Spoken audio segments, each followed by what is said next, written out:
కానీ అక్కడ మాకెవ్వరికి చెప్పలేదు వెళ్తున్నానని. విశాఖ మధురవాడకు చెందిన ఫోటోగ్రాఫర్ పోతిన సాయి కుమార్ అంబేద్కర్ కోనసీమ జిల్లా మూలస్థానం గ్రామంలోని ఇసుక తెన్నెల్లో శవమై కనిపించారు. వేరే ఈవెంట్ ఒప్పుకున్నాడు కదా, అతను చెప్పాడు ఏంటి నాకు ఇలా ఈవెంట్కి వస్తానని చెప్పాడు. కానీ వాడికి ఏదో షూట్ 15 రోజులు ఓకే అయిందంట, అక్కడికి వెళ్ళిపోయాడు అని చెప్పి అప్పుడు అతను చెప్తాడు 15 రోజులు షూట్ కోసం వెళ్ళాడని చెప్పి మాకు అర్థమైంది. ఆ తర్వాత ఈవినింగ్ మా పిన్నికి మెసేజ్ పెట్టాడు, అమ్మ నాకెందుకో అనుమానంగా ఉంది.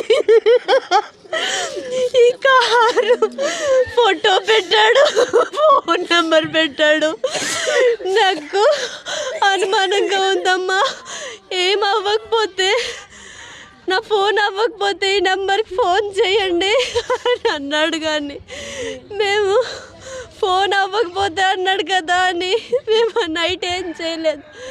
నెక్స్ట్ డే మార్నింగ్ ఫోన్ చేసాము, అవ్వట్లేదు. అప్పటి నుంచి ఆడు ఫోను. ఈ అబ్బాయి ఈవెంట్ తీసుకుంటూ ఒక ఫోన్ నెంబరును ఒక కార్ నెంబరు పంపించారు. అయితే ఫోన్ నెంబర్ మా అబ్బాయి నెంబర్కి ఫోన్ చేస్తాను చెప్పారు నైట్. వాడు తీసుకెళ్ళిన రోజే వాడిని చంపేశాడంట. మండేనే వాడిని చంపేశాడు. సో ఒకసారి కాల్ చేసి మా దగ్గర ఏమైనా ఈవెంట్స్ ఉంటే చెప్తామన్నారు. 27th ఒక ఈవెంట్ ఉంది, మీరు వచ్చేయండి అని చెప్పేసేస్తే ఇతను ట్రైన్లో వెళ్ళిపోయి రాజమండ్రిలో దిగాడు. అదే సమయంలో ఎక్యూజ్డ్ ఇద్దరున్నారు. సో వాళ్ళిద్దరు కూడా జస్ట్ 20 years ఏజ్.